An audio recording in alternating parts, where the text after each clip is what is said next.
good afternoon, and welcome to another episode of Before Coffee. We're here in 2026, and shit is already going down. A lot of things have happened over the weekend, and we're going to tell you the stuff happening today as well on Monday. Or what is it? Yeah, it's still in the first week of January here. This is the first and only international game show Before Coffee, a father and daughter podcast where we look up our stories just before we started the stream. We've just got caffeine in our bodies and we're learning to speak and read live on stream. We're going to roll that segue wheel, but first, let's go into today's headlines. During coffee. Today on Mucking Funday. Vatican claims a whole year success with 33 million pilgrims. And Tokyo celebrates a 2.8 million euro tuna. A lot of big numbers today. And in the United States, oil stocks sharply higher after invasion of Venezuela. And speaking of Venezuela, who's in charge there? The same people that were in charge before. Finland's preschool classrooms lead the fight against fake news. Plus, Tesco revives iconic logo in ongoing price battle with Aldi. This is why capitalism competition is good, people. And a key Epstein deadline arrives in Trump bombs Venezuela. Hell of a coincidence. And speaking of Epstein, the French have a lot of questions about Epstein's Russian connections. In my culture news, Drake and live streamer Aiden Ross accused of using online casino money to artificially inflate streams in class action case. All right, and it's National Thank God It's Monday Day. I've never thanked God it was Monday. I've actually just thankful for being alive on any day. It's January 5th, 2026 on Before Coffee.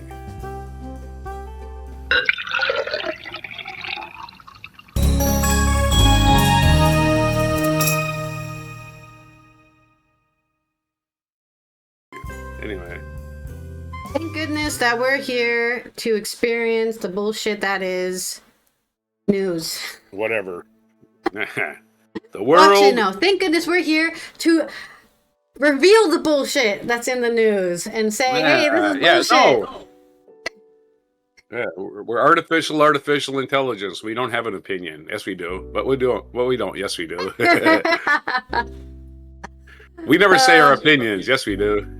Yeah, I mean, I had a long weekend myself. I stayed up too late and didn't sleep enough, so.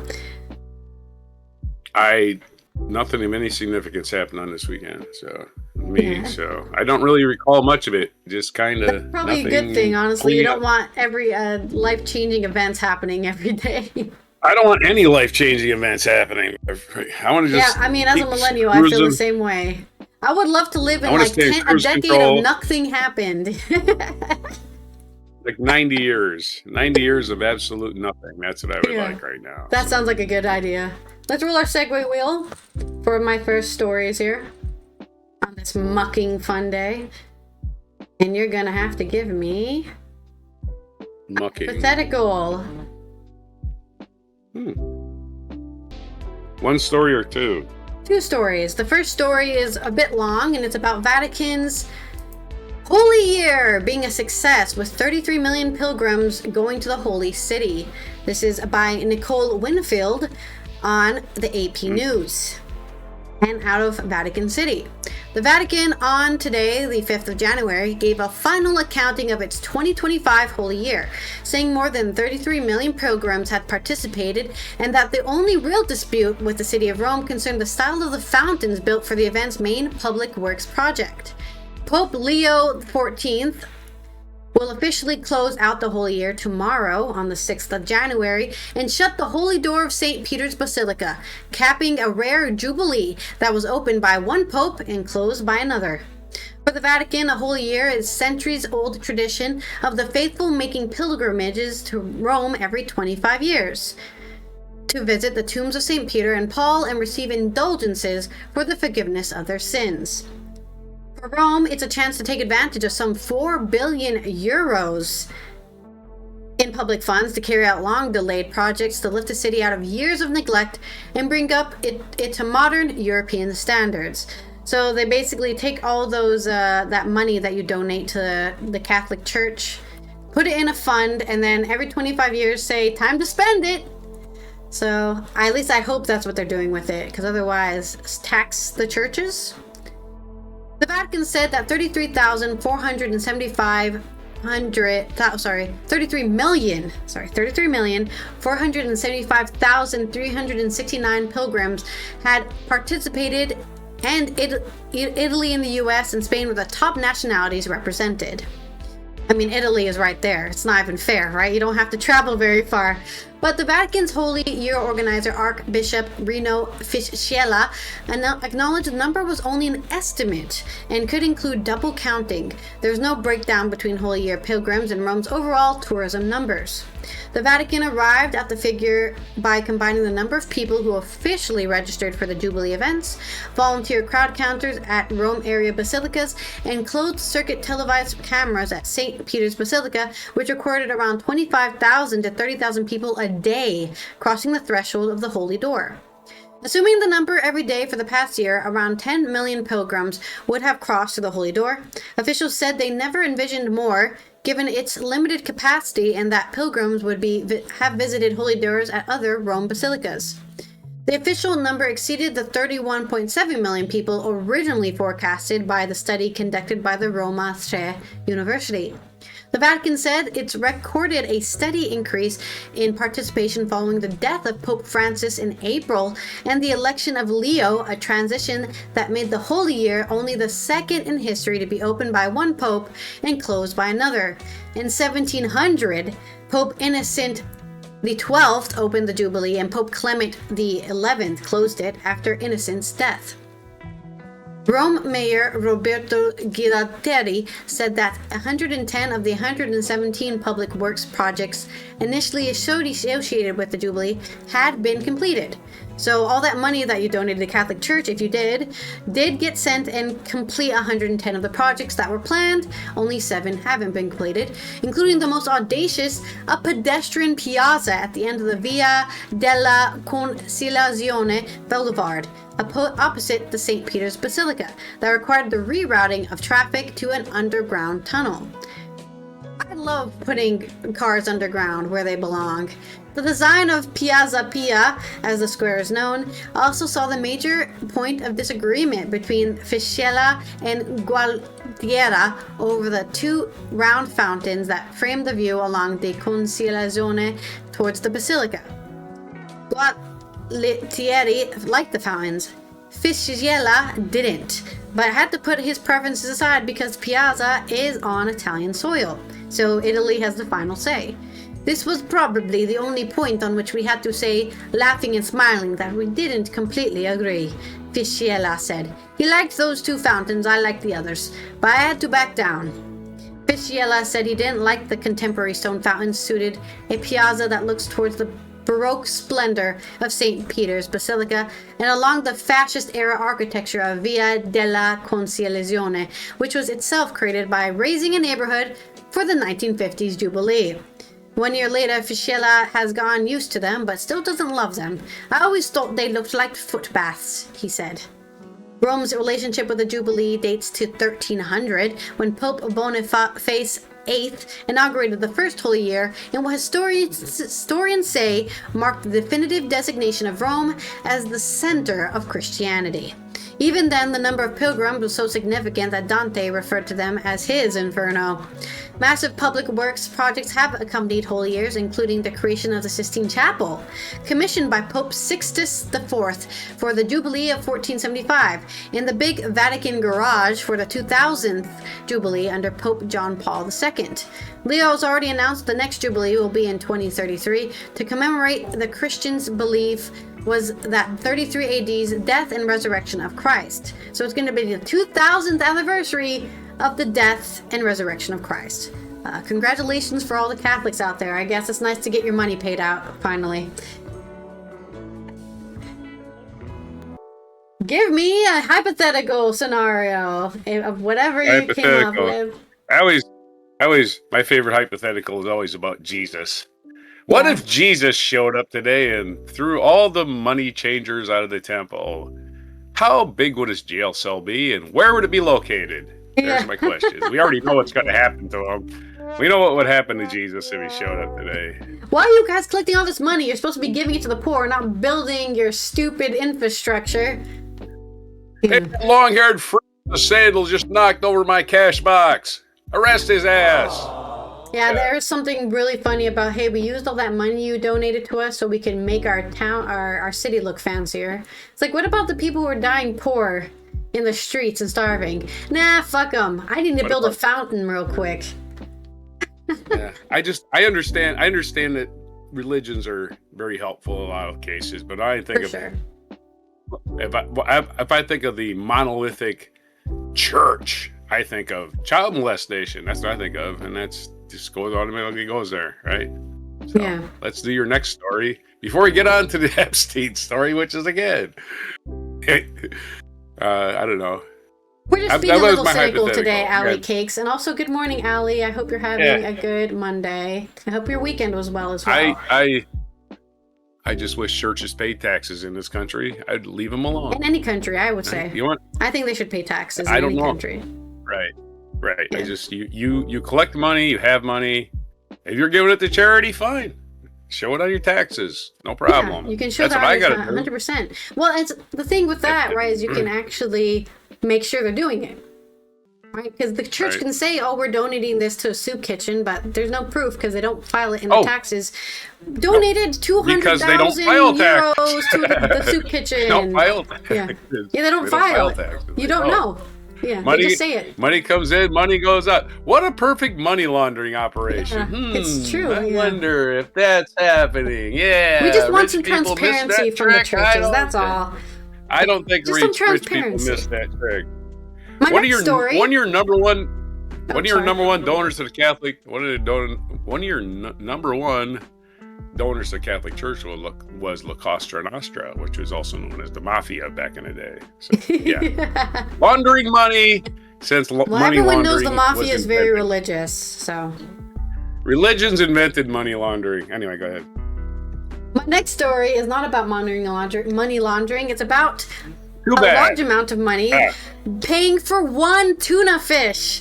That's right. The first Tokyo auction of the year is open. They've already sold a tuna for 2.8 million euros, which I'm sure they'll tell me that in yen or some other currency, or maybe not. I have no idea. This is from Der Spiegel, coming out of Tokyo. Nowhere is as much bluefin tuna consumed as in Japan, and the fishing methods are regularly criticized. At the annual New Year's auction in Tokyo, one of the fish was once again fetched a considerable sum. A large bluefin tuna has been auctioned in Tokyo for a record price of approximately 2.8 million euros. The 243 kilogram, which is 550 pounds of fish, was purchased at the first auction of the year at the Toyosu Fish Market in the Japanese capital by the owner of the Sushi-Zanmai sushi restaurant chain. The price equals roughly 11,413 euros per kilogram, 34,000 pounds. So that's 34,000 pounds is around $11,000. Oh, sorry. Wait, why does it say 34,000 pounds? It just says 34,000 pounds. Oh, that's fine. I think it means 34,000 per pound. $30,000. Yeah, I have no idea what that means. The fish was caught in Oma, one of the most famous tuna fishing grounds in Japan, located off the northern tip of Honshu, the main island of Japan. Nowhere is it much bluefin tuna consumed as in Japan. For a long time, these fish were highly endangered, and in some cases, even threatened with extinction, primarily due to the overfishing for the sushi market. Thanks to stricter quotas, stocks are slowly recovering, but they are still considered threatened. Animal rights activists therefore believe the protection through catch quotas is insufficient. The high price of the New Year's auctions in Tokyo are not so much related to the quality of the fish, rather it's a targeted PR stunt to kick off the new business year, which the media reports on every year. The fish tuna of the year brings good luck. We hope that as many people as possible can enjoy it and be invigorated by it, said Sushi Zanmai President Kiyoshi Kimura. The fish will be filleted and distributed to restaurants throughout the country. Despite the record expenditure, the company stated, according to local media, that it will sell the tuna to customers at the usual price. Bidding prices have recovered in recent years after a sharp decline due to the coronavirus and pandemic. So there's your little slice of, I guess, good news. Eat up, Japan. And if you happen to be in Japan, maybe you can be lucky enough. They'll probably put it on a little thing, right? We have the first tuna of the year's meat in here. Come and have some sushi from the first tuna. They'll probably put it on there to get people. It's a way to stimulate the economy. That's what it is, right? Just to hype it up. Go to your sushi restaurants and have the first sushi of the year. And there's my short story on a very expensive tuna. All right, my hypothetical, and forget it is a pun. You can tune a piano, you can tune a guitar, you can tune a mandolin, you can tune a drum kit, you can even tune a harmonica, but you can't tune a fish. Anyway, wouldn't it be great if you could tune a fish? Great one. Terrible. Monday, that's my apology. Tune it up to be more delicious. Okay, let's roll our next segue wheel. Sorry, it was a pun. Had to go right for the pun. All right, so we're going to talk about the Epstein files because, hey, no, actually, we're going to talk about oil prices in Venezuela first. Let's do that first. We get that out of the way. Oil prices are sharply higher after U.S. action in Venezuela. What'd you spin? Let me write it down here. Limerick. Joke. Them. Ooh, I got the. Okay, you're good. This whole first section is about Venezuela, so maybe one limerick. I don't know. U.S. oil stocks sharply higher after U.S. action in Venezuela. This is from AP News' Michelle Chapman. Shares of U.S. companies in the energy sector sharply higher Monday after the Sticky the Clown decided to take control of Venezuela's oil industry and said American companies would revitalize it after capturing President Nicolas Maduro. While the U.S. action is likely to have an immediate impact on crude prices given the current glut in the market, it could upend energy markets. Venezuela's oil industry is in disrepair after years of neglect and international sanctions. Some oil industry analysts believe that Venezuela could double or triple its current output by 1.1 million barrels of oil a day, return the nation to historic production levels relatively quickly. Others see a much longer road ahead.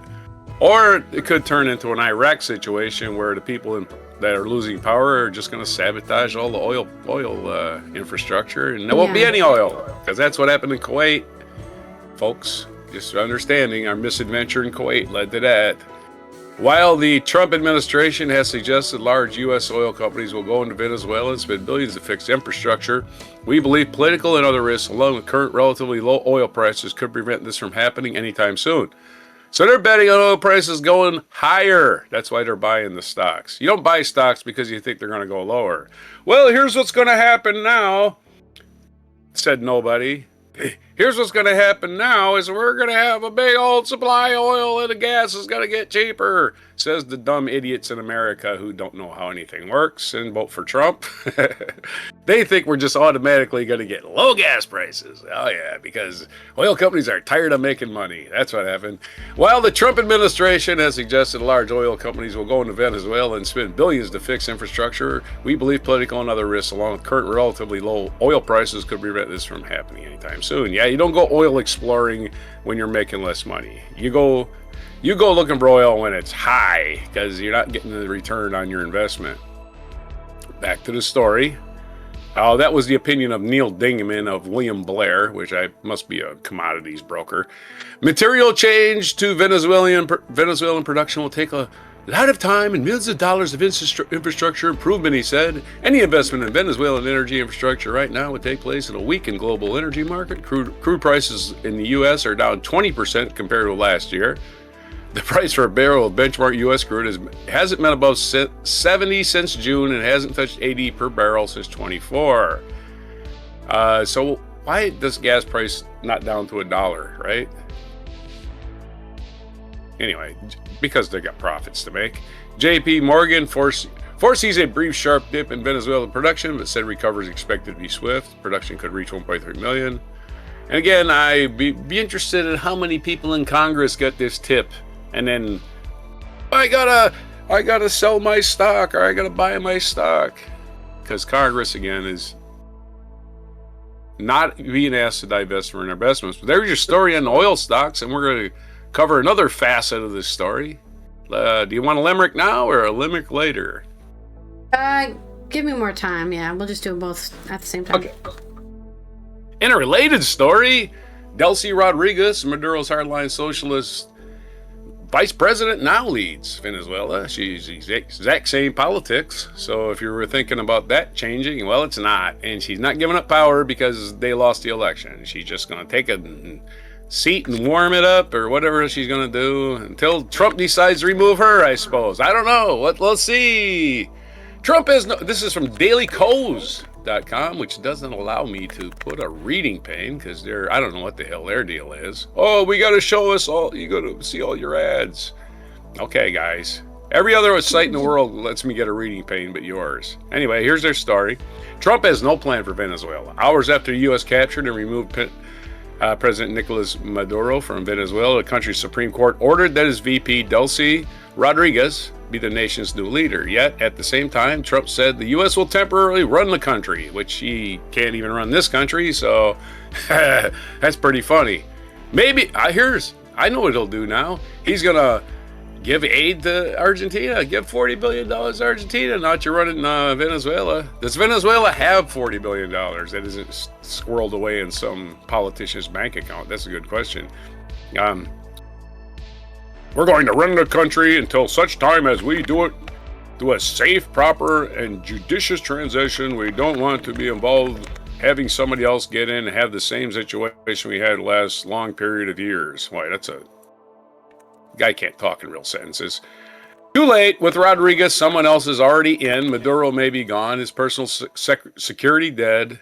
But other than that, what's changed? Trump hasn't thought this through. When he says the U.S. will temporarily be in charge, what does he mean? To run the country, Trump would have to install some functionary.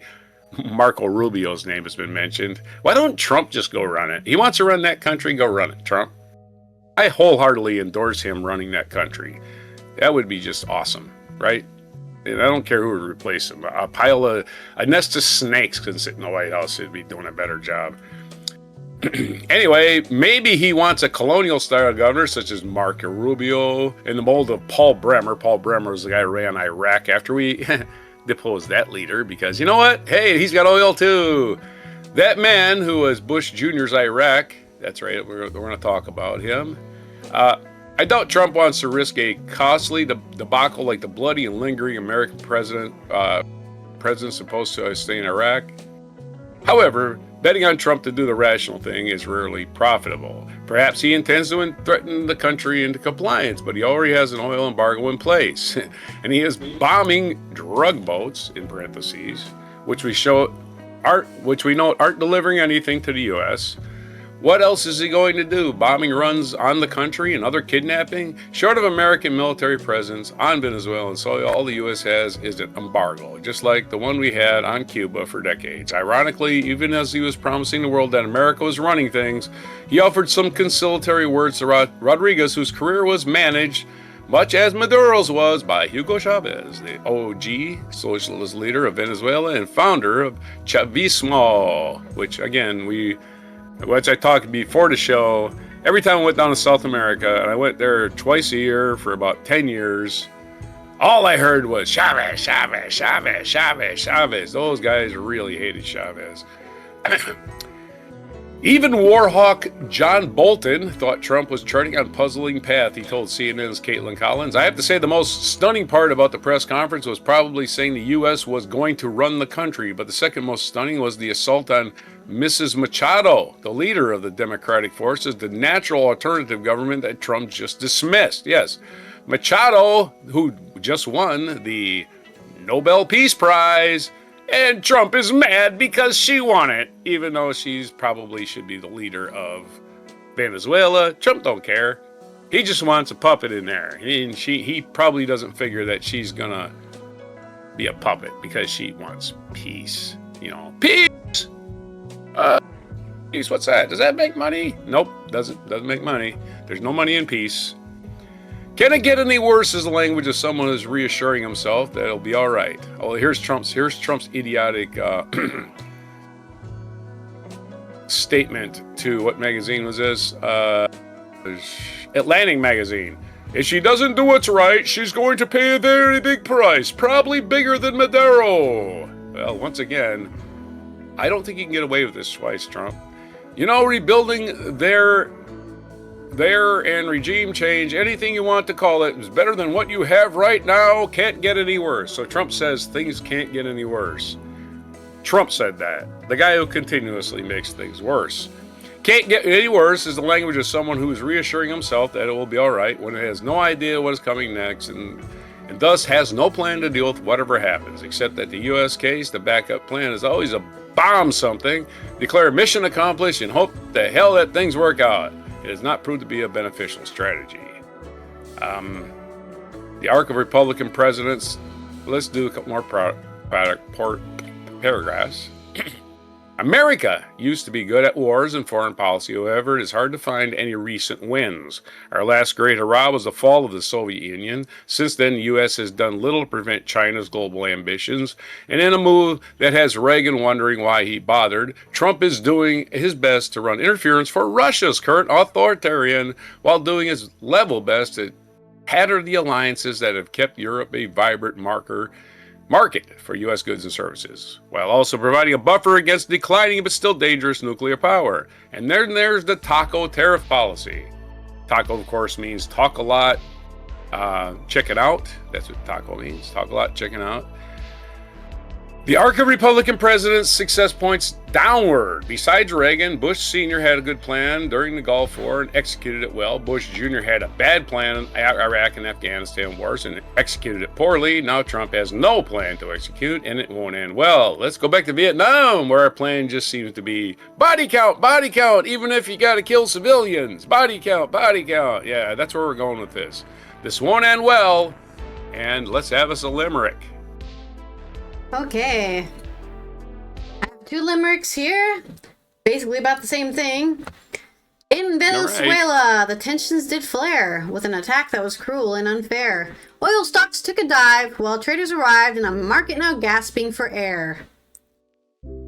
Actually, oil stocks went through the roof. They went the opposite direction. In a land where the power games play, the U.S. had plans on display. Venezuela in tow, while the whispers would flow, and Epstein's dark secrets decay. Oh, Epstein being ignored for like a few days. The 50th time since 2016 or 2020 or whatever. Yeah, since 2020. Right, look over here! Look it over there! Look at that exciting news! Squirrel! Wow, it's so different and cool. Yeah. And also deflecting from Jack Smith, which we're going to get back to reporting on soon. Yeah. It's okay. Jack Smith just say Trump gave away military secrets, sold military secrets 3 different times, according to testimony that was blocked that we couldn't see, right? But it's leaked out. But anyway, well, I'm going to try to find that story. If you're not keeping up, last week on Friday, this happened last week, and it seems like it never happened at all. But Jack Smith's 8 hours of video testimony was released, but some of it was redacted. What was in that redacted part? It's starting to leak out. It appears that Trump was selling secrets. So yeah, no wonder they don't want that testimony to be in front of Congress. No, they want to have a whole case about illegally starting a war, I guess, instead. This thing stuff leaks out eventually. Yeah, I would hope somebody's willing to risk jail time to leak this whole entire unredacted video. It's time for you to give me an alliteration headline. Alliteration headline. For my next stories, the first one being about Finland is fighting against fake news and it's starting in preschool. This is by James Brooks on AP News, coming out of Helsinki. The battle against fake news in Finland starts in preschool classrooms. For decades, the Nordic nation has woven media literacy, including the ability to analyze different kinds of media and recognize disinformation, into its national curriculum for students as young as 3 years old. The coursework is part of a robust anti-misinformation program to make Finns more resistant to propaganda. More resistant to propaganda and false claims, especially those crossing over the 140-kilometer or 130-mile border with neighboring Russia, which is their primarily form of attack. It's not bombs, it's not invading countries, it's sending a bunch of bots in some room in Russia somewhere to say, hey, I don't know, Sweden hates Finland because they smell bad, and then all the Finnish people think it's real, and then they go, oh, fuck you, Sweden, we're gonna attack you, or whatever. And then that's what Russia does. They just sell you a false narrative, and everyone starts believing it's real because of all the bots that are repeating it. Now teachers are tasked with adding artificial intelligence literacy to their curriculum, especially after Russia stepped up this disinformation campaign across Europe following its full-scale invasion of Ukraine nearly 4 years ago. Finland's ascension into NATO in 2023 also provoked Moscow's ire, though Russia has repeatedly denied it interferes in the internal affairs of other countries. Yeah, why would you admit that? You would never admit it, so why we even ask? We think that having good meter literacy skills is very big civic skill. Kia Hakala, a pedagogical specialist for the city of Helsinki, told the the Associated Press, it is very important to the nation's safety and to the safety of our democracy. At Tapanila Primary School, in a quiet neighborhood north of Helsinki, teacher Ville Vanhanen taught a group of 4th graders how to spot fake news. As a TV screen beamed a fact or fiction banner, student Ilo Lindgren evaluated the prompt. It's a little bit hard, the 10-year-old admitted. Van Hanen said his students have been learning about fake news and disinformation for years. Beginning with reading headlines and short text, in a recent class, the 4th graders were tasked with coming up with 5 things to look out for when consuming online news, ensuring it's trustworthy. Now they are moving on to AI literacy, which is quickly becoming a very vital skill. We have been studying how to recognize... Oh, sorry. Is this the child speaking? No, this is the teacher. We have been studying how to recognize if a picture or video is made by AI, added Van Hanen, a teacher and vice principal at the school. Finnish media also play a role, organizing an annual newspaper week, where papers and other news are sent to young people to consume instead of scrolling through TikTok or whatever and saying, oh, it must be real, I saw on TikTok. In 2024, Helsinki-based Helsingin Sanomat collaborated on a new ABC book of media literacy distributed to every 15-year-old in the country as they began upper secondary school. It's really important for us to see a place where we can get information that's been verified, that you can trust, and that's done by people you know in a transparent way. Yes, it's way easier to say, hey, Helsinki Post, you're a journalist, I don't know. I can't think of a generic Finnish name, said that they put cat urine in all the water plants. Is that true? And they said, oh, that was a typo. That's not what it wasn't supposed to be cat urine. Sorry. And they have to, put in their editorial, sorry, we made a mistake on Tuesday's news story about the sewage in Helsinki. That was wrong. And that's what newspapers have to do, right? Some asshole on TikTok can just say something and log off and then never worry about it again. So that's why it's important to still be using physical media if you can. media, and you know who's reporting it, right? You know the person who's reporting it. You can go to the place that they're reporting from and say, hey, you completely reported this wrong. Media literacy has been part of the Finnish educational curriculum since the 1990s. A bit ahead on time there. And additional courses are available for older adults who might be especially vulnerable to misinformation. The skills are so ingrained into the culture that the Nordic nation of 5.6 million people regularly ranks at the top of the European Media Literacy Index.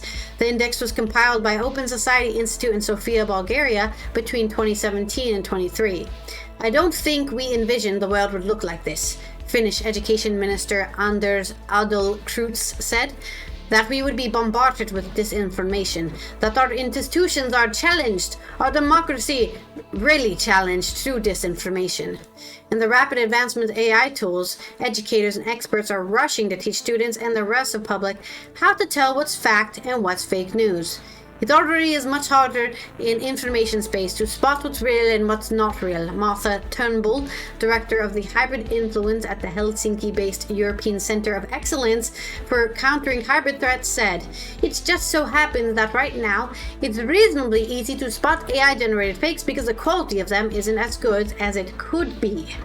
He added, but as the technology develops, and particularly as we move towards things like agenic AI, I think that when it could become more difficult for us to spot it. So there is your news of coming out of Finland and how they're fighting misinformation, and maybe the rest of the world can take some notes and apply that to their curriculum. Man, I have an untrained eye and I can spot fakes. I don't know how it could be. As we talked many times before, right? As soon as that AI voiceover comes on, I trust nothing it's saying. If you, as a person on YouTube or TikTok or freaking Twitter, can't use your own voice to report something, it's not real. You don't deserve it. You don't deserve an audience at all. No, I don't believe you. I don't care. First of all, you're taking what somebody else wrote typically, which is their content, not yours. Mm-hmm. And then you're just adding bullshit to it and putting a video behind it that you probably didn't take either. Yeah. So, yeah, just most of the internet is garbage. I agree with that. And your headline should read, Finland finds fakers foolish fools frequently. Very frequently. That's not real. Yeah, I wonder if they're sharing the curriculum somewhere so you can actually see it and maybe apply it to your own life, because it's never too late to learn. It's never too late to learn. Learn with Gurn. My next story, which is quite short, is about Tesco. Now, we're always talking about capitalism and how I'm not a big fan of it myself. But what I'm a big fan of is competition, because the problem with monopoly is that you have one person in charge of all the thing and then they just don't even have to try anymore. So if you keep competition going, you give the option for other companies to change up stuff or lower and higher prices, add new things to their inventory to try to get you as a customer back. And for example, Tesco, who's fighting Aldi in the ongoing price battle in the UK, is reviving its iconic blue and white striped value logo in order to escalate this fight. This is from Josie Clark on The Independent. The UK's largest grocer stated the emblem, dropped in 2012, will now be symbolizing a value at Tesco and to be front and center of a major marketing campaign highlighting the low prices available on leading branded products. Its original removal, as reported by The Guardian, saw Tesco ditch its blue and white striped value label in favor of a new, softer brand to relieve customers of embarrassment of buying the cheapest products on the shelves. Imagine that. Oh God, did you buy that from Tesco? That's embarrassing. It's like, well, at least I'm saving money, unlike you. You're spending £10 for a sandwich, and I'm saving money with my Tesco meal deal. The reintroduction coincides with Tesco's pledge to cap prices on 3,000 branded items, forming the latest phase of its low everyday prices initiative, which commenced in 2020. Weetabix, Fairly Original Washing Up Liquid, Heinz, baked beans. PJ Tips tea bags are among the products that will have prices kept consistently low, the retailer said. So it probably only like a 0.10% markup or something, right? They're still going to make money, but the markup is going to be really low. The prices include Fairly Original at 90p. That's cents, guys. That's less than a pound for 320 milliliter. £2 for a 12-pack of Weetabix. Lurpak slightly salted spreadable, which is I think it's not real butter. I think it's I can't believe it's not kind of a butter kind of product. At 250 grams for £3.30 and 60p for a 150 gram pot of Heinz beans. Talk about some cheap eating. That's basically, well, other than the Fairly Original, which is washing up liquid, that's basically a meal right there. Weetabix, some butter, some beans. All you need is the bread. You got a typical beans and toast meal for, I think, probably less than 5, maybe less than 8 pounds. I don't know how much the bread is. This is in addition to Tesco's existing Aldi price match on more than 650 lines, as well as more than 10,000 lower club card prices, which is said underline Tesco's commitment to delivering great value for shoppers. A survey for Tesco to coincide with the launch found that almost 2/3 of shoppers, 64%, could name at least one brand they would never consider swapping, while 31% said they could think of several. So I guess Weetabix is so popular that nobody would ever buy the generic brand. They would always buy the Weetabix brand. So they're like, if you're always going to buy the brand Weetabix, we should make those prices as low as we can so that we can guarantee you will go to Tesco to buy our Weetabix and you won't go to Aldi or wherever else to buy your Weetabix. That's the idea, the economic idea here. Asked for the name of their favorite branded items from a list of 50 products, the top 5 spots went to Coca-Cola, Cadbury's Hot Chocolate, Fairly Original Cleaning Liquid, Branston Pickle, I didn't know pickles were so popular, and Heinz Baked Beans. Heinz does have a pretty strong grasp on that brand of baked beans. Oh, yeah, I've never seen these pickles. Oh, it's for different kind of pickles. Okay, cool. They pickle all sorts of things, including actual pickles. It's basically a relish, I want to say. Like a Branston pickle is a relish. Tesco UK Chief Executive Ashwin Prasad said, "Our most loved brands don't just have a place in our shopping baskets. They hold a genuine place in the nation's heart. That's why we're committed to keeping prices consistently low on thousands of branded products through our new everyday low prices. So whether you can't live without Heinz baked beans, PJ Tips tea bags, or Fairy washing up liquid, customers can be sure that they can get a consistent great Tesco value on the branded items they love to put their trolleys week after week." Census-wide survey 2,000 UK adults between December 10th and 12th to find out their top 50 products for brand names. And that's your story if you're living in the UK. Oh. They're bringing back some Tesco branding and trying to get you back in their store and keep you out of Aldi, because I think we did this in 2024, the year 2024. I think we reported on 2025 at the turn of the year. Lidl was the winner for cheapest prices in 2024. I have no idea what it was this year, but there seems to be a lot of competition from Lidl and Aldi are German supermarkets, not British ones, right? So there's some competition coming out of Germany in the UK market. Hypothetically, grocery stores really don't have to market themselves. All they have to do is sell things for a cheaper price. But I think what they need to do is tell you they're doing it, right? That's kind of what this is. They're saying, hey, we're bringing back our brand from 2012, and also our prices are lower. So I think that's the They could have saved they could have saved the money on marketing. They could have saved the money on logos. They could have saved all that money, fired the marketing department, just lower prices. People got to eat food. That's just, I don't even know what the hell. Why don't grocery stores have competition? People got to eat. You just lower your prices. You don't need ads. Just lower your prices. All right, so my headlines. Lowering the prices. That's all, I guess. They're goofy, which leads to my headline. Grocer gets goofy, generating guests for garlic, grapes, gelato, and granola. Other food items you start with G. Gelato. I've never had to buy gelato in the store. But That's the only place I've ever bought gelato. Where else would you buy it? I buy it at the ice cream man. I have a gelato ice cream man. Yeah, an ice cream store, but you can also buy the big containers and then take them home. I didn't know you couldn't do that. Imagine that. Or Europe has shut out the people who can buy that stuff. What do you got to do? Go to a special gelato? It looks like they're still calculating the prices, I guess, of all the cheapest place to buy in the UK. But as of November, the average price for 70 items, the cheapest was £121 at Aldi. So Aldi is winning as of November 2025, the cheapest. If you buy the same groceries, buy the same items, the same 70 items, Aldi would be the cheapest place to get.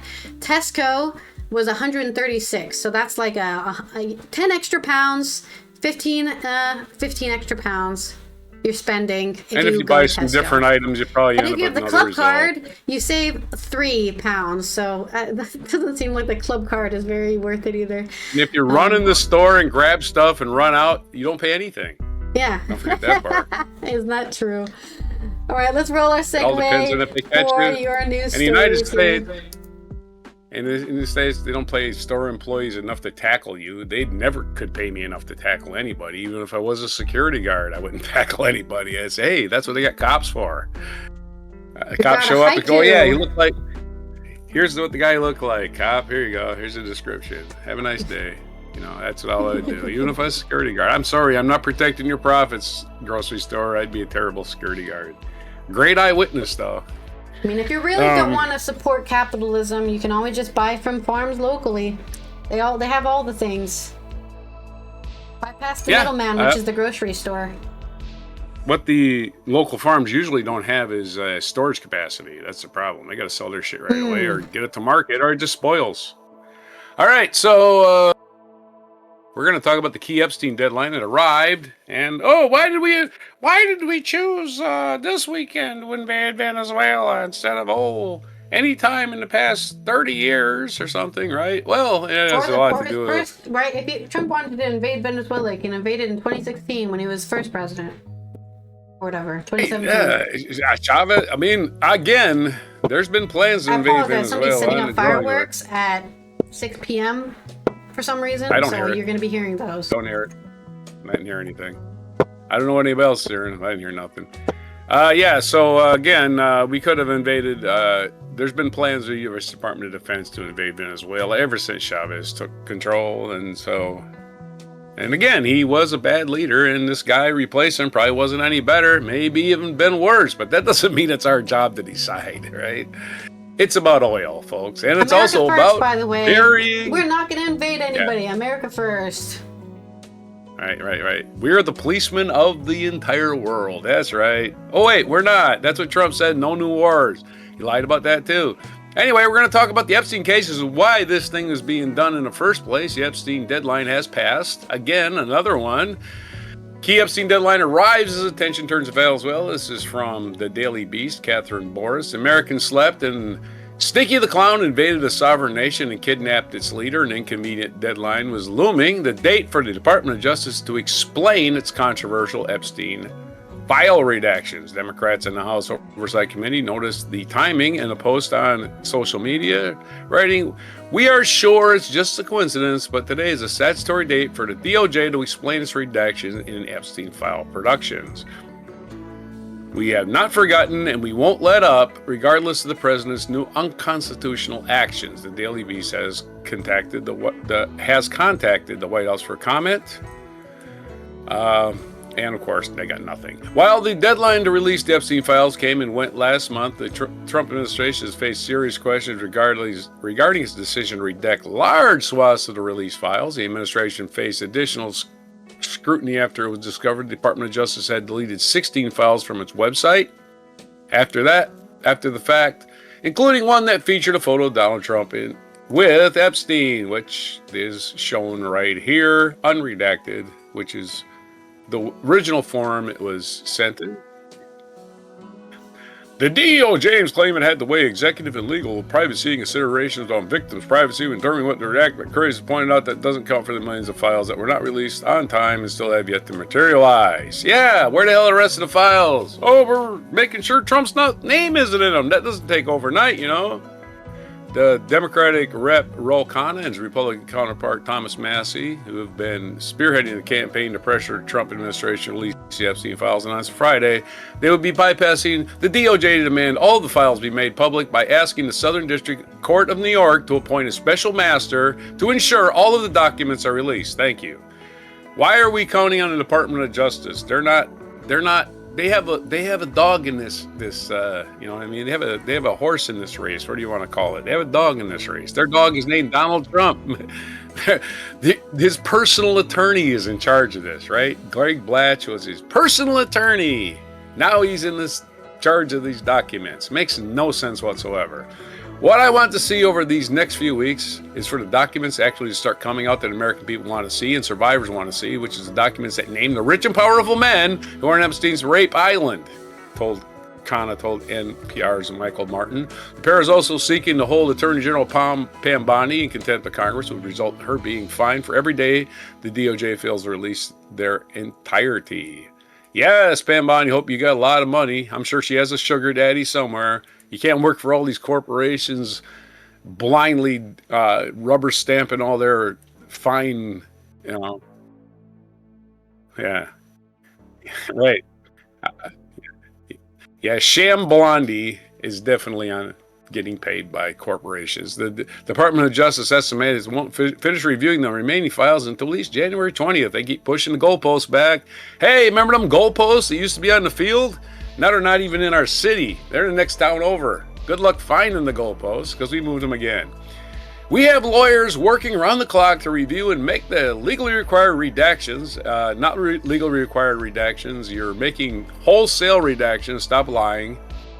And we will release the documents as soon as possible. They were supposed to be released, by the way, on December 19th. It is now 2 weeks after that deadline. We haven't got anywhere close to all the documents, and they were not supposed to be redacted to protect the criminals, or the men, or the women who are actually doing the stuff to the children. That's the people we need to see their names. We know their names are in there. You're redacting the wrong people. How can you have all these documents and every name redacted is only a victim? Bullshit. Khanna, a member of the House Oversight Committee, told NPR that he and Massie were less concerned about the delay and are more concerned about the documents that are being withheld. Either way, it's still contempt. We want to see the survivors' statements to the FBI where they name other rich and powerful men who abused them, who covered up the crimes, and we want to see the draft prosecution memos which explain why many, many men were involved in the cover-up and abuse. And some of these cases have investigation numbers. The case where the girl claims that she was had an abortion or she gave birth to a baby and Trump was there and they disposed of the baby in Lake Michigan, that has a case number. And the case number has an agent assigned to it. And the agent assigned to it has testimony that he can share. And so we need all this information. Why are they holding it back? We know why they're holding it back. But anyway, that's my first story. On the Epsteins, let's do another one. But let's have a segue to my next story. Unless you don't have one yet. Okay, haiku time. After the second story, we will have the French media. I was going to link to the story, but it was all in French, and they're terribly long stories. So we're going back to Daily Kos. It's written by Laupin, who is just a writer, not exactly a person, but they're linking to all these French articles and giving us a synopsis. So we're going to talk about French media exposes Epstein's Russia connection. Of course, Russia connection means Epstein has files, Epstein has videotapes, Epstein has photographs of rich and famous people, politicians. That means Putin has them too. And that's why we know Trump works for Putin. With regards, again, by the way, Venezuela is, Putin's apparently pissed off about Venezuela, but not really. I wonder if there's a backroom deal. He gives them Venezuela. Trump gives him whatever. Maybe there's a backroom deal with China. China ain't too happy. China's completely surrounded Taiwan. Something to keep an eye on. Anyway, Trump can do it. We can do it too, is what they're saying. So I would say if I was a foreign leader and I was worried about, say, if I was in Poland, what's stopping Russia from doing that? Trump thinks it's okay, right? Trump doesn't like Poland's leader, or Putin doesn't like Poland's leader? Kidnap him. Trump says it's okay. Okay, so with regards to the Epstein case, American media have barely scratched the surface, unlike what has been stated by most commentators, including on Midas Touch Network.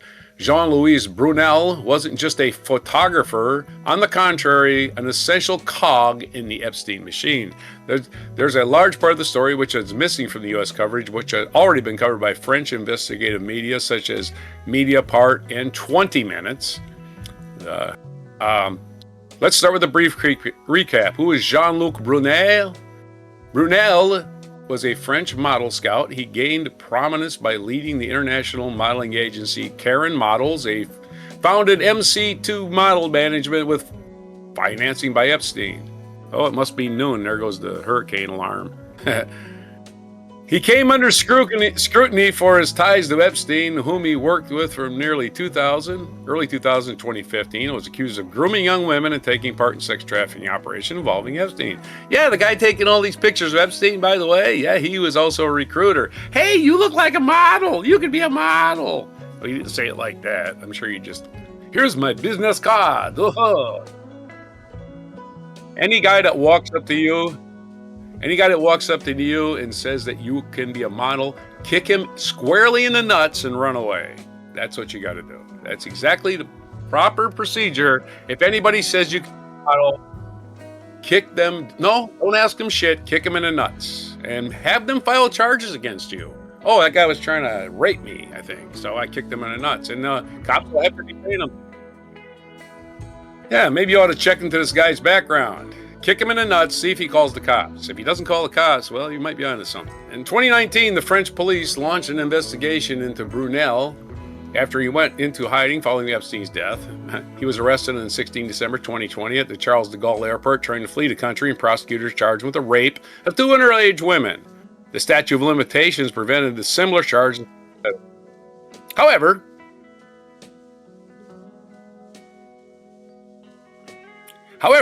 he hanged himself.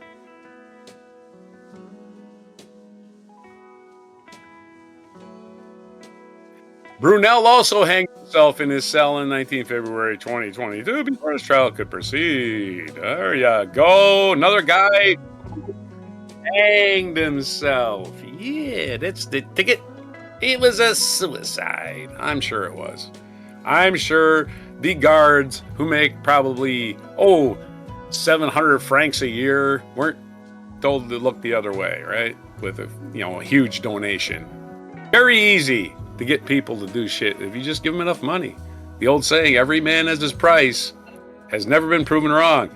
In 1924, Brunel's French attorneys petitioned the courts to reopen the investigation into his deaths. I would like to see American media contacts Brunel's attorneys and obtain copies of the prosecution's investigation, which are in the public domain, and says no one in France is likely to want to hide these files. Why would they hide them in France? They don't care. They're not trying to protect pedophiles, I would hope.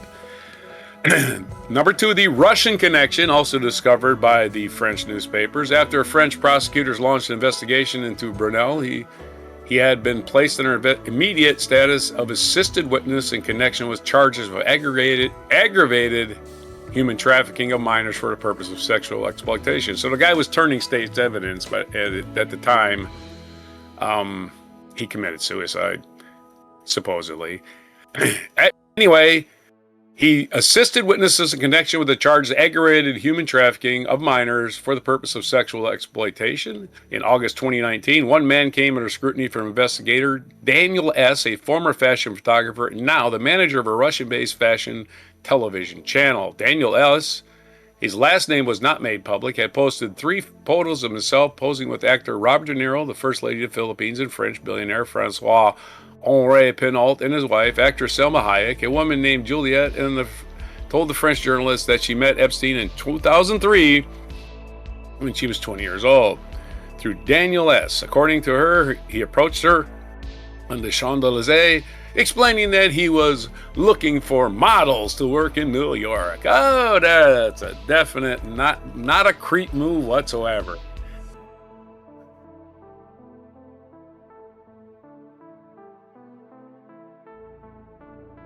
A few days later, this creep sent her a plane ticket and gave her Epstein's address. Never questioned by the French authorities, Juliet gave her statement to the police in 2019. According to the media, Daniel S. allegedly endorsed Epstein to at least 2 other women and reportedly acted as a recruiter for other very wealthy individuals, including a sheikh from the United Arab Emirates. French police reportedly tried to locate him, but without success. What is his role in the system set up by Epstein and Brunel? The French investigation stopped after Brunel's death, and Daniel S. was never questioned. French journalists did try to contact through a close associate. He told them he did not wish to answer these questions. So they did find the guy. But what do we know? What we do know is that he fled to Russia and was given by the Russian government the management of a television channel. One may well ask, in payment for what services? Oh yeah, he fled to Russia. I know if I flee to Russia, I don't get put in charge of a television channel. Dude was working for Russia. And Epstein, again, Russia has all the Epstein videos. They have all of them. No doubt in my mind. And in July 2025, French investigative journalist Francois Tom published a long article detailing Epstein's Russian connection, based in part on the earlier publication of an investigation by the Dossier Center, a hacker organization. Go hackers, go hackers, go. Let's get all that information. The article revealed a genuine and highly profitable partnership between Epstein and the Kremlin. For him, it was about exploiting the financial opportunities offered by Russia. For the Kremlin, it was about seeking advice from his expert on tax havens and money laundering, requesting his assistance in providing cover for agents sent to the United States, and leveraging his networking skills to secure access to American targets of interest to the FSB. Epstein's contact was Sergei Belyakov, Prime Deputy Minister of Economic Development and later Director for the St. Petersburg International Economic Forum Foundation. Belyakov is also a graduate of the FSB Academy. In the spring of 2019, he saw Epstein's advice in circumventing Western sanctions. Epstein recommended the launch of an alternative to Bitcoin called BRIC. In 2014, Belyakov personally interviewed and helped Jeffrey Epstein obtain a Russian visa.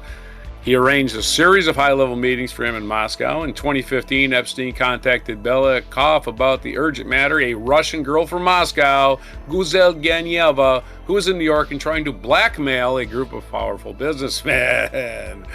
We know this is going. I mean, we got to see these files. They got to be just so full of this stuff, right? And they're just holding it back. They're keeping it away from your eyes because they think you can handle the truth. We can handle it, boys. Let's have it. The U.S. Senate Finance Committee has examined part of the confidential Treasury Department file on Epstein. The file shows that Epstein used several Russian banks, now under sanctions, to press payments related to his sex trafficking network. Trump also using Russian banks, by the way. He was borrowing money from them. A significant number of his victims came from Russia, Belarus, and other Eastern European countries, establishing a direct financial link between his criminal enterprise and financial institutions in that region. The scale of the transaction is staggering. A single bank account recorded 4,725 transfers totaling $1.1 billion, representing thousands of potential leads for investigation. And what was that money for? Sex with underage people. That's what it was for. Yeah. And bribery. Don't forget bribery and blackmail. Blackmail. And don't forget, Epstein, while he was working Russia, was probably a double agent, maybe a triple agent. Think about it that way. This guy had a lot of balls in the air, and that's more than a metaphor, right? Anyway, Pogidalevia is a graduate for the Moscow State International Relations Academy Minister of Foreign Affairs that trains Russian diplomats and intelligence agencies. Despite her brilliant academic record, she ended up becoming a model, represented at MC2, the modeling agency owned by guess who? Jean-Luc Brunel, the guy who committed suicide here. And she moved to the United States and became, Brunel's a photographer that committed suicide. She moved to the United States and became an associate of Epstein for Yuri Shevets, a KGB defector, who was one of the first to reveal how Epstein network had converged with that of the FSB. Pogivdeva's case is clear. She was an undercover agent infiltrated with Epstein's help to penetrate the American network linked to supercomputers and artificial intelligence. Espionage is a fun business. That's why those movies are so popular. But there's your story. I hope we got some haikus worked out. Uh-huh.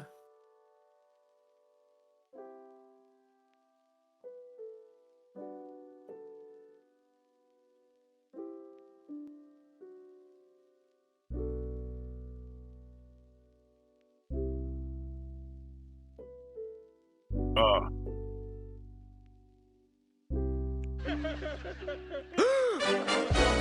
Oh my God!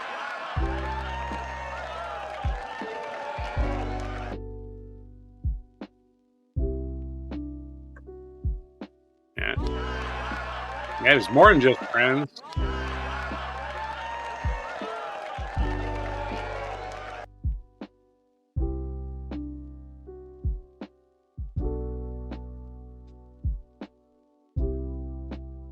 Yeah.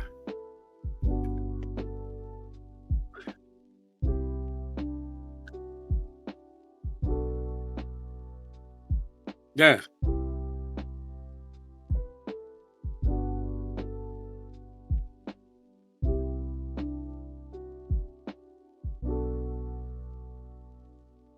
Yep.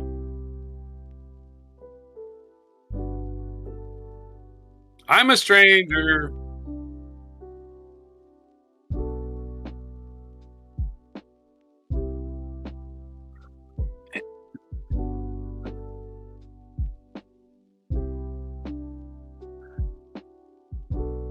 You got to be street savvy in this world. You can't expect everybody else to be an up and Oh up. my God, And I just again, realized I your was world- muted. Let me read those again. Goodness. You were muted again. Hey, at Okay. least it wasn't through my Wow. whole story. Whispers in the night, files stacked, secrets linger on, truth waits, shadows dance. Shadowed corridors, whispers bind the powerful, ghosts of secrets loom. And in reference Hey, to you something you said in the story, wings offered in trust, a smile hides hidden tales, free flight costs the soul. And what I was saying when I was muted was, do not trust plane tickets from anybody except for your parents and your siblings. Even your extended family, I wouldn't trust plane ticket from. What did you want to say about plane tickets? Nothing. Street savviness. You were saying something about being street savvy in this world. Oh yeah. It's good to be street savvy, even though was I blocked too? No, it's Was only I me. muted? Okay, so they heard what I said. Yeah, but I'm going to cut that out, so you should just say it again. Oh, okay. I don't remember what I said. So You know, you're just saying you short-term gotta be memory street loss. savvy in this world. Wonderful You thing. can't just fall for anything. Yeah. Oh, this guy's being nice to me. Right. I must deserve it, Wow! right? Yeah. It's usually men that fall for the stupid Yeah. the catfishing, right? Yeah. But men aren't being trafficked as much as 18-year-old girls are, right? There's not a big men trafficking. It's called a ring honeypot, out by there. the way. When it happens to men, it's called a honeypot. Right? Oh, Is this that what it's really called? attractive girl wants to talk to me, and she's asking me to give her $1 billion. That's not suspicious at all. She must love me. I must be the man. Hi, I really man. like your profile. I really like your profile on Facebook. Could you friend me and we can get to know each other? I'm like, fuck, delete. Get the fuck away from me, you weirdo. Good Lord. I don't even want to know half of the people I already know. I want to meet more weirdos. Thank you very much. Thank you. Thank you for the attention. But I know you're not some girl that's hot for me. Yeah. I already know that. Oh, no, it's It goes definitely a without very saying. worrying thing for older men too, because I'm not saying you feel this way. I have no idea how you feel, but there's a lot of lonely older men out there, and they're like, this 20-year-old girl wants my attention. Wow, I've still got it, right? I've still got it. I'm still hot shit. She sent me a picture. $2,000, please. $2,000 for what? Oh, I have to get my visa. Oh, okay. That sounds like okay, your problem. convenient, yeah. Yeah. All right, then. My dad's name is Roger, by the way. You can use his name. And hello, Dorina. Happy Monday. Don't I use hope my you had a good name. I'm weekend, using and thank it. you for checking in and claiming third. You can't use my name. What are you talking about? I'm using it. There's your dad joke for today. Take a shot. You just gave my permission to use my name. Don't be using my name. Shit, that's not Well, cool. he called you same Allie's dad. Allie's dad. It's a really weird thing to call you. You can call me anything you want. Just don't use my name. All right, fuckface. Anyway. I'm just kidding. Called worse. I've been Just yesterday called I was called worse. You went through boot camp. You know all about getting insulted. I didn't take it personal. Also, good morning, Tom. Okay, everyone's coming in chat now. Your third and now the chat story. is going crazy. Yeah, we're pressing up against your dinner time, so you get your third story there. Let's roll the segue Again, it's wheel your fault. for my culture news. This one's on you. Yeah. This one's on you for Well, yourself. it's because we're live. If this wasn't a live stream, I could just film it quick and then go. But we're What do we live. spin- So I have what to do pay we attention to spin? chat. What are we spinning here? Hello, Tommy. Good morning. Happy weekend. We're doing a limerick. Have you done a limerick today? Oh, You no. haven't done a limerick. I've been doing the poetry. It's time for your I did limerick. headlines. Dang. This limerick is going to be about our culture news, which is speaking of being scammed by thinking, some 20-year-old girl likes you, or some, Brad Pitt is going to give you an all-expense holiday to, I don't know, Barbados. Drake and streamer Aiden Ross are scamming, I guess technically the streaming platform they're on, because they used casino money to artificially inflate their streams. So let's say they only got 30 people watching, they used money to buy stream bots or viewer bots, and then they're like, oh wow, 100 people are watching the stream. All the brands that sponsor them are like, wow, you got 100 people watching your ads and your readouts? That's crazy, here's money. And that's why this is bad, because if you artificially inflate your streams, the people who are paying you, your sponsors, are getting their money cheated out of them, and then you break some deals. It's breaking contract. This is from Luca Itimani on The Guardian. A U.S. class action alleges stakes anonymized designed-enabled rapper to fund automated streams on music platforms. Okay, so this is specifically like his Spotify was paying him out for a certain amount of streams, and it's like half those streams were bots. They weren't real people listening to his music. Drake and American live streamer Aiden Ross have been accused in a U.S. civil case, so it's not criminal, it's civil, of using online casino money to pay for automated streams in a bid to artificially inflate the singer's royalties and popularity on music streaming platforms. No one has been charged criminally, yet again this is a civil suit, with regard to the allegations in the lawsuit. 2 women in the U.S. state Virginia have filed a class action seeking U.S. $5 million from e-casino Stake.com, the celebrities and another Australian internet personality, for alleged breaches of racketeer influence and corrupt organization, RICO, and consumer protection laws. I'm going to go over this myself because I'm not a lawyer, so I don't remember exactly what this word means. So racketeering is when you have an organized crime in which the perpetrators set up a coercive, fraudulent, or otherwise illegal coordinated scheme of operation, or a racket, to get profit. So they created a racket with casino money in order to use that casino money to pay for streams and be like, well, look, Drake's new single got 50 million streams or something. And it's like, it didn't even get that close. You just used money to artificially inflate it. Okay, now that I understand what racketeering means, why did my page go away? Here it is. So under racketeering and corrupting organizations, they're filing under that. Stake.com, a Curacao licensed global e-casino, is officially banned in dozens of countries, including the US, Australia, and the UK. I wonder if it's also banned in the Netherlands, since Curacao, no, probably not, right? Curacao is technically part of the Netherlands. Its American arm, Stake.us, does not allow users to gamble directly with real money. Wagerers play with e-tokens. Some are provided for free, while others can be purchased and withdrawn as cryptocurrency, so it's just a money laundering scheme, right? If you buy cryptocurrency with real money, and then you can use it to make wages on Stake.us, it's just a third step instead of a second step. The class action filed last Wednesday, which I think was the 31st of December, alleges Stakes US anonymized design enabled Drake to fund purchases of automated streams, artificially inflating his royalties and popularity on music streaming platforms, including Spotify.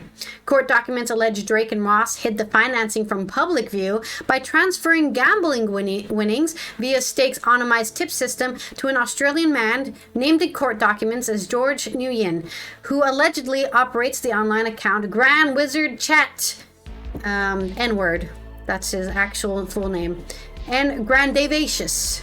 Nguyen, who has posted promoting Drake and the gambling platform, so also inside trading there, I guess, alleged traded between Stake proceeds and cash and cryptocurrency to pay bot vendors for artificial music streams on behalf of Drake and Ross. The lawsuit alleges Drake transferred millions of dollars as part of the scheme, including the form of $100,000 US and $10,000 in tips to Ross. So Drake tips Aiden Ross. Ross sends that money he makes from those tips to Nguyen. Nguyen uses that money to pay view bots to artificially increase his streams on Spotify. The class action claims the scheme dates back to 2022 and remains an ongoing and imminent threat of racketeering activity. Drake, Ross, Nguyen, and Stake were contacted for comment. The suit also alleges Stake, with Drake and Ross, deliberately misled consumers to believe the platform was legal and harmless. The lead plaintiffs, Tiffany Hines and LaShawna Ridley, allege they suffered serious harm after Drake's promotions encouraged them to gamble on Stake. The platform had financially harmed users by encouraging them to gamble illegally and leaving them vulnerable to addiction, the class action claimed.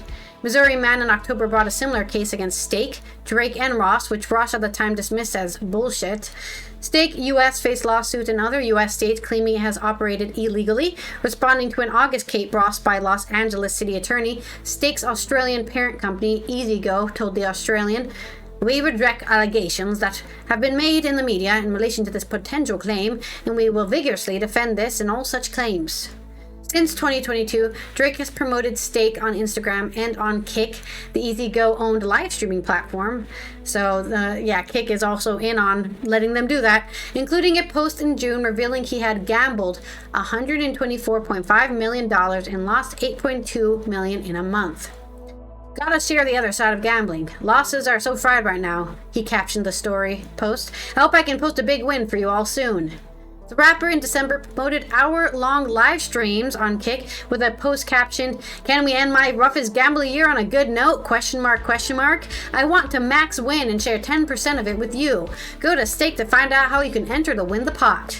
The lawsuit alleges Stake has paid Drake $1 million a year and provided free gambling credit to rapper and Ross. So he's probably not even really losing money, right? They're just giving him free things. Ross, a 25-year-old internet personality and professional live streamer, moved to a rival e-casino, RainBet, and quit Stake in 2025, telling viewers he would continue streaming on Kick due to his friendship with the 30-year-old founder Ed Craven. Craven, hailed by Forbes as Australia's youngest billionaire, with an estimated 2.8 billion fortune, or 4.2 billion Australian dollars, co-founded Kick in Melbourne in 2022 with Bijan Terani after their success with Stake. The platform drew regulatory attention in August after hosting a live stream during which a man died in France. And reminder, Aiden Ross is also the man who told that football player, which I forget his name, the NFL football player, right, to do that anti-Jewish, anti-Semitic thing on TV and got him in trouble. So we already know Aiden Ross is and he's been in trouble for saying some Nazi stuff and, being fascist and all sorts of things. These people are all pieces of shit, honestly. We already know Drake's deal after 2024's summer. Was that 2024's summer? Or was that last year? I don't know. We all know about Drake. Everyone knows about Drake being a piece of shit, but Aiden Ross is also not very great. A couple years and ago. I guess neither is this Nguyen person, who is also buying view bots for Drake's Spotify and stuff. In Australia, the gambling help online is available at 1800-858-858. The National Debt Helpline is at 800-007-007. In the UK, support for problem gambling can be found via the NHS National Problem Gambling Clinic at 020-7381-7722 or Game Care at 0808 8020133. And in the US, you can call the National Council of Problem Gambling at 800-GAMBLER or text 800-GAM. So there's all your, if you need help with gambling because of Drake, you can call those numbers in those countries, and I'm sure you can Google or Ecosia. You can Ecosia my selected brand of search bar and search if you need help with gambling. And that's my, I'll have to say, I feel like I'm talking too much because I finished my coffee. Right. Puka Nakua was the name of the receiver, the NFL player. He's the one who got in trouble because Aiden Ross was like, hey, it would be hilarious if you did an anti-Semitic thing. Yeah. If you don't know who Puka Nakua is, he's probably the best receiver in the NFL right now.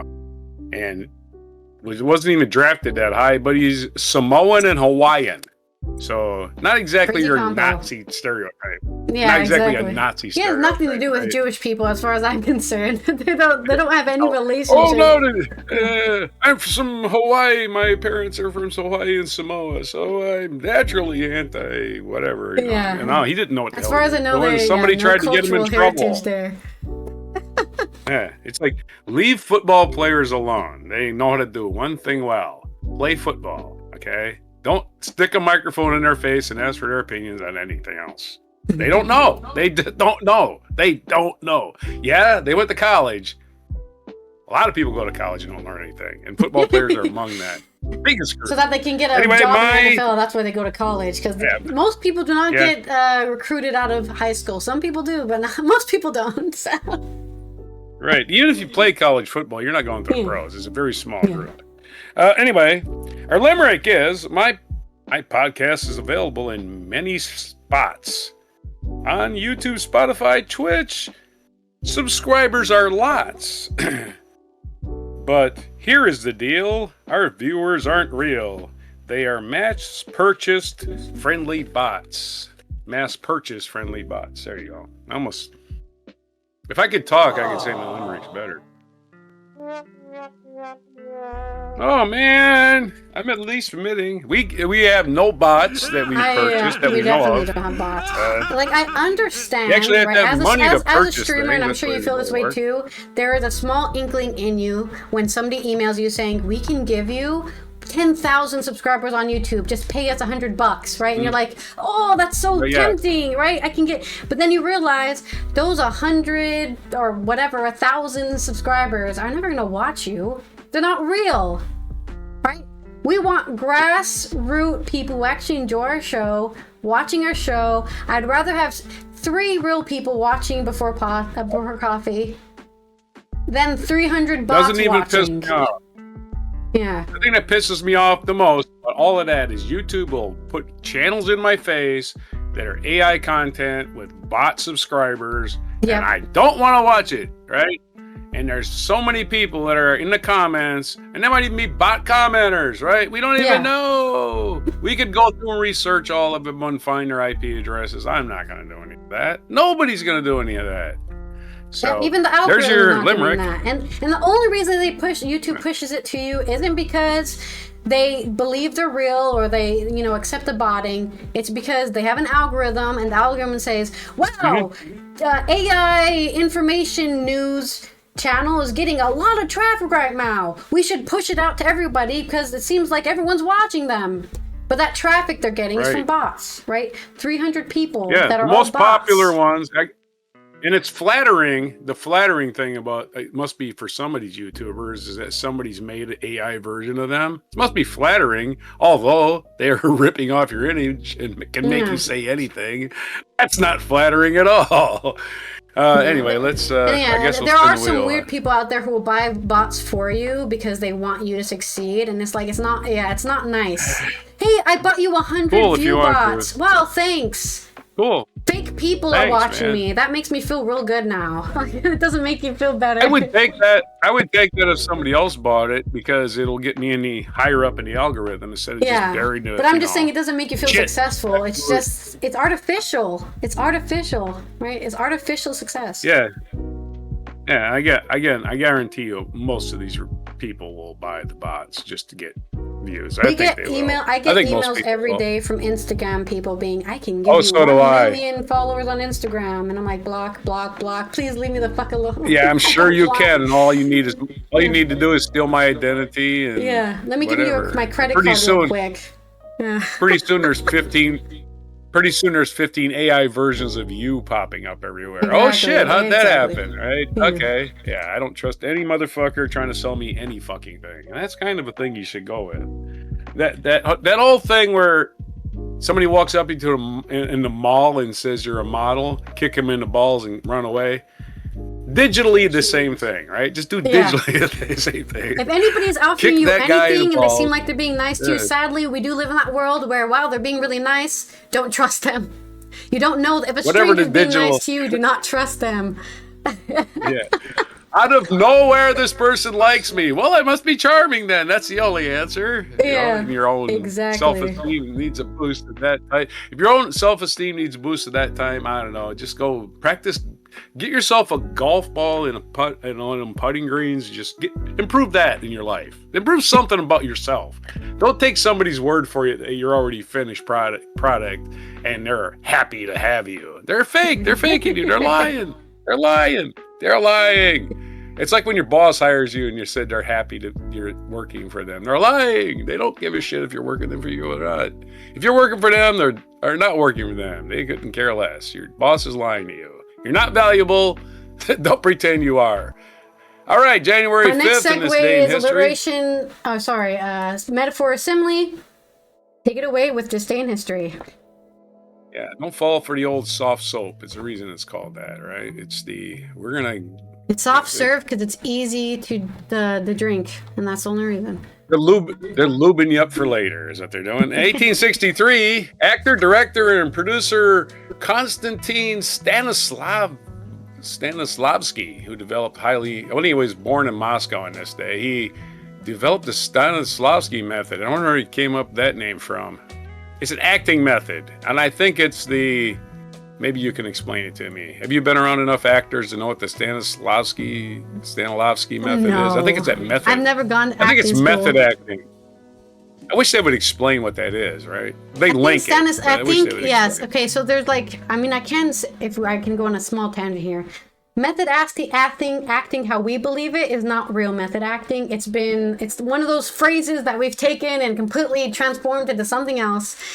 Method acting isn't about pretending to be an actual murder rapist or whatever, right? That's not method acting. And method acting is just actually getting into the shoes of the role. But yeah, it's probably something like that. It's probably the original intention of what method acting was, which was getting in the shoes of the role, being empathetic with it, or whatever. That's a metaphor.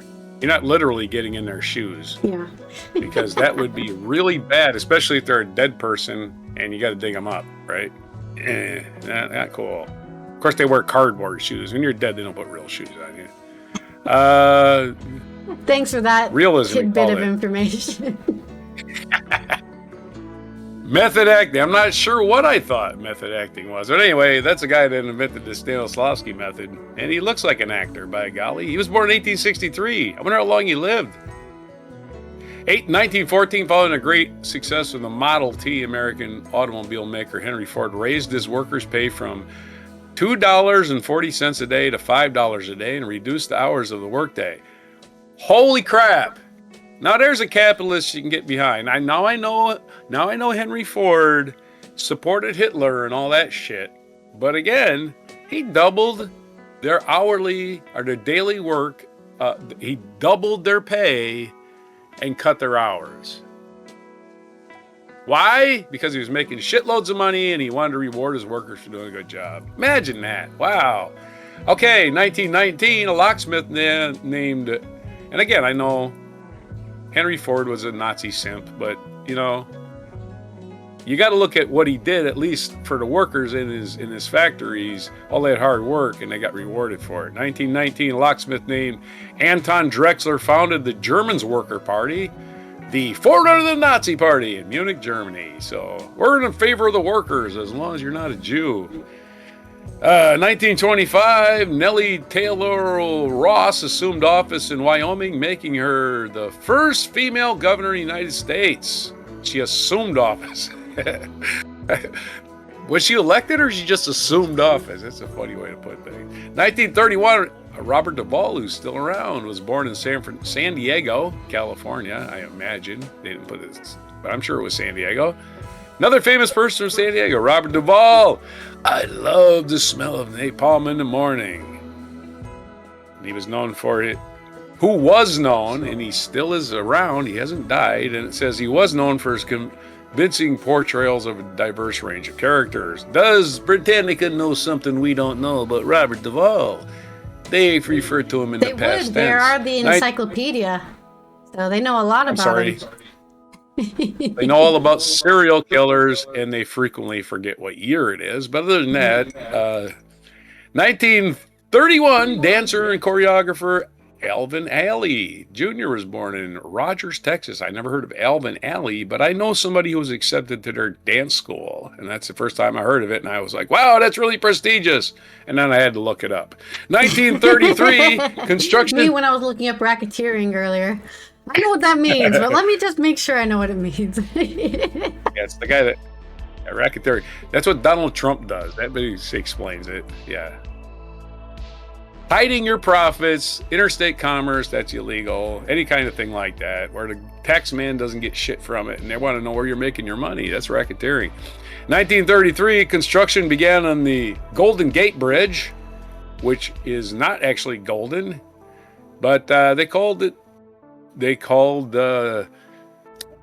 California the Golden State. That's its original official nickname. And therefore, if you've got a big old bay and you got a bridge going over it, doggone it, that we're going to call that the Golden Gate, which connects San Francisco with Marin County in California. When it was completed in 1937, it was the tallest and longest suspension bridge in the world, and it's orange. So it's definitely not gold. You want to pretend it's gold. It's not. 1946, Diane Keaton was born in Los Angeles. She died late last year, so happy birthday to her, who first achieved fame in quirky comic roles for earning acclaim as a dramatic actress. 1953, Waiting for Godot, a hugely influential, enduring play by Samuel Beckett, was staged for the first time in Paris.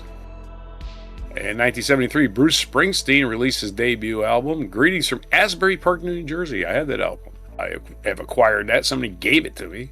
You can have it. I was like, it has great songs on it that other people covered. It has Blinded by the Light, which was covered by Manfred Mann. It also has Blinded by the Light.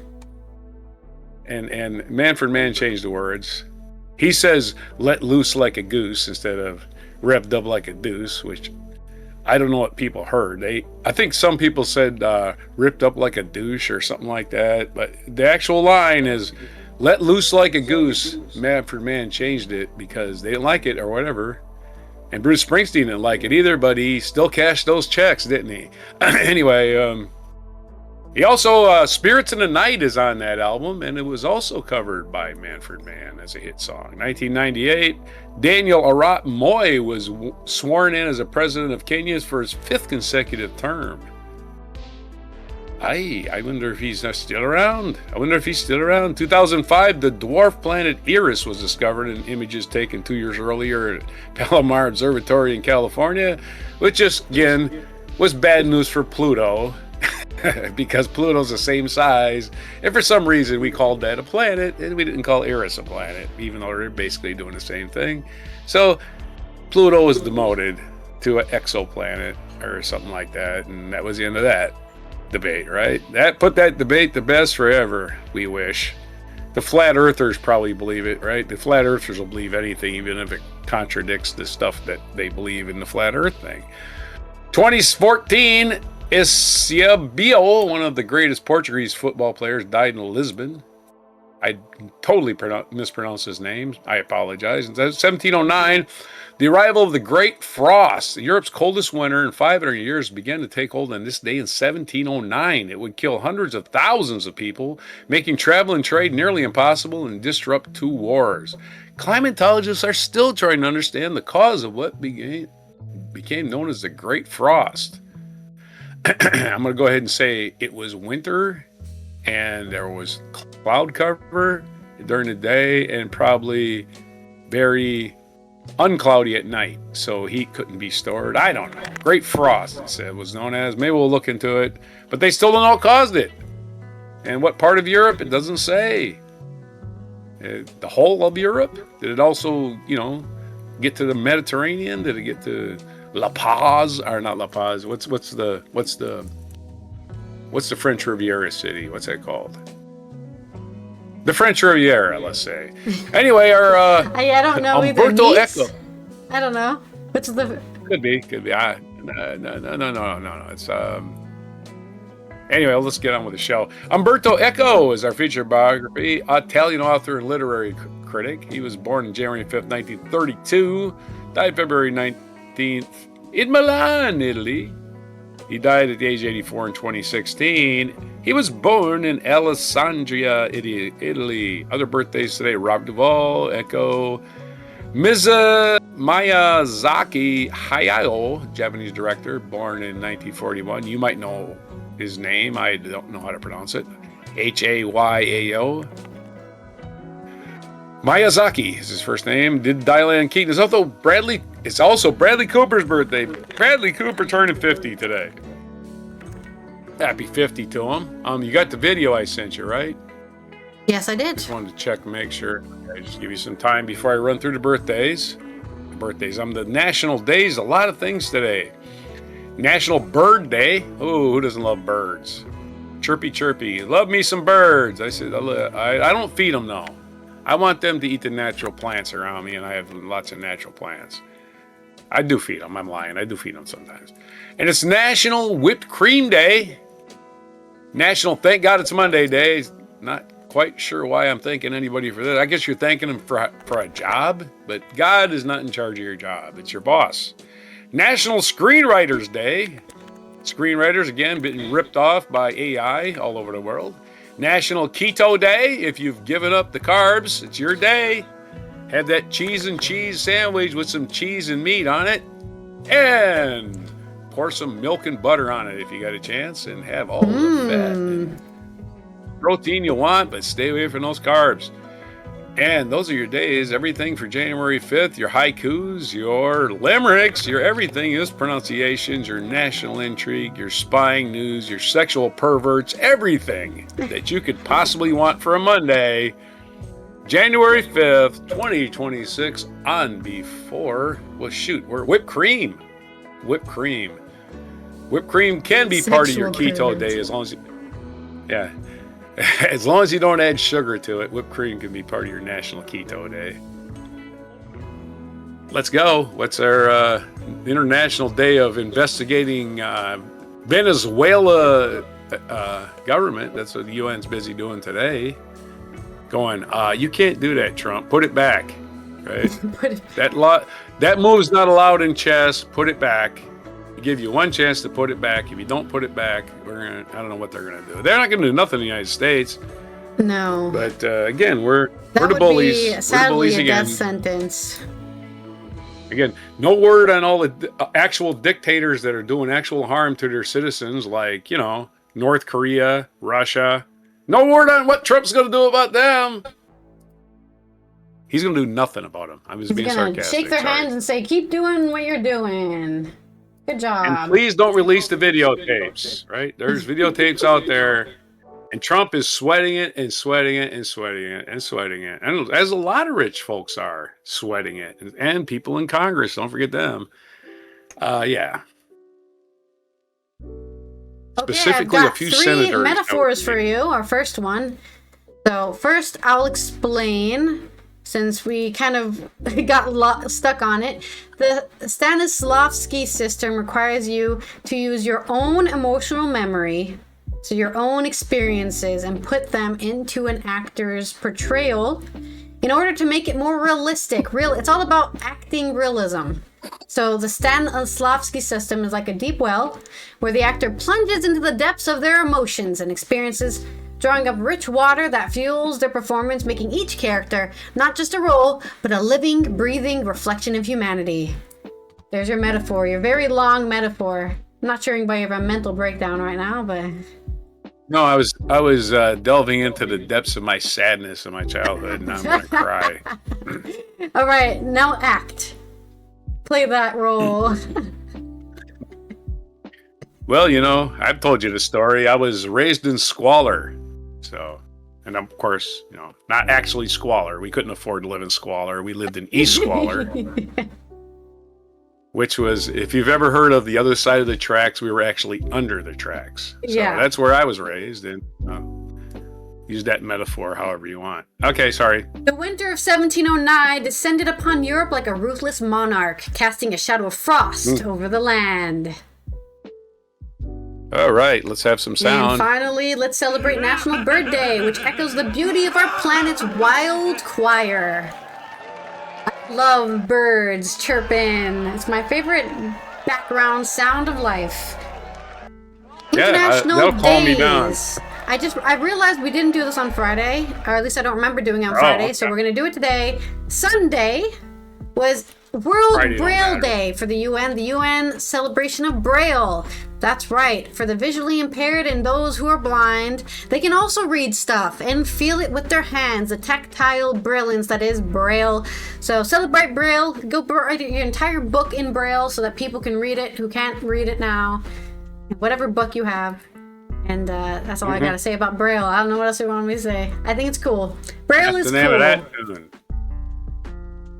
This has been Allison here from the Netherlands, Roger from the East Coast of the US, as we get closer to finishing off our first week of 2026 and all the news you may have missed on Monday. We'll see you tomorrow for Good Tues News Day, which will celebrate all the positive things that humanity is doing out there instead of, just our cynicism, our usual cynicism. At least we'll try.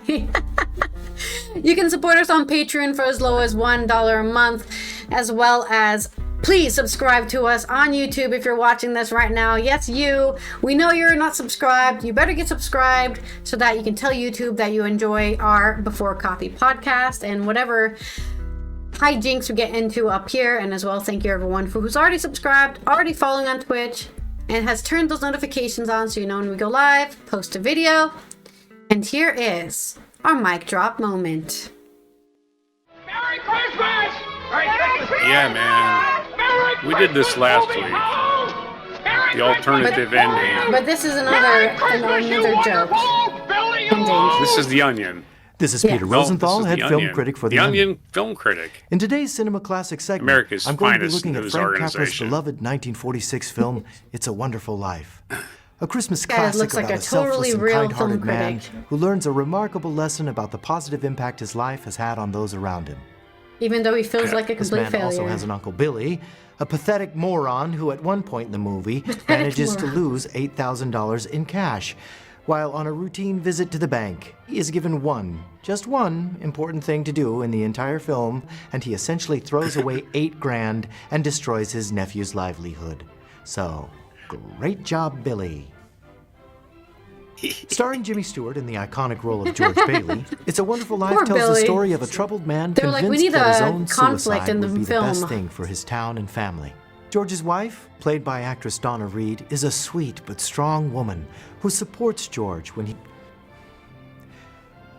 let's go back to Uncle Billy for a second. Yeah, it's not George who does Okay. any of the problem here. It really is hard to fathom how someone could be this negligent while performing a basic task. Look, you know how important this is, and you have to know that Mr. Potter has it out for George, and yet you just give him the one thing that controls the entirety of George's future. You just hand it right to him. Wait, start it again, right from the start of the scene.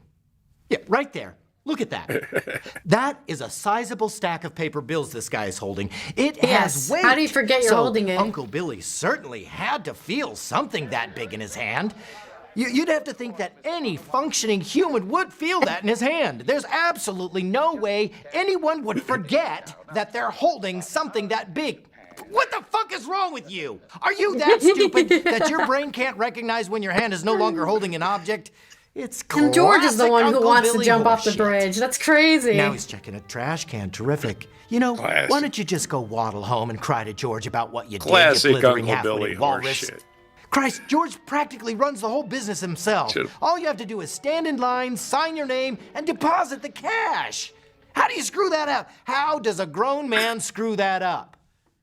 Incompetence. Oh, but by all means, take care of Jimmy the Raven, you fucking dipshit.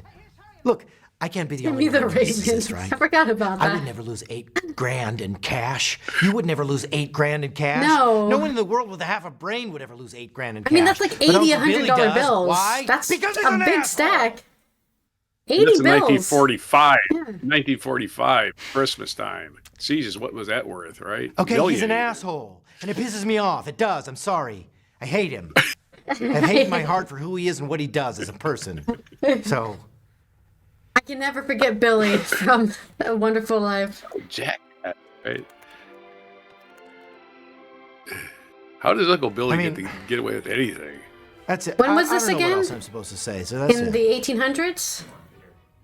What are you talking about? It's the end of World War II. 1900s, yeah. If you have to end it here, just end it Oh, the here. end of World War II, 45. sorry. I don't even want to be here right now. 45. Fucking Uncle Billy. I'm just looking at the inflation calculator. Stupid asshole.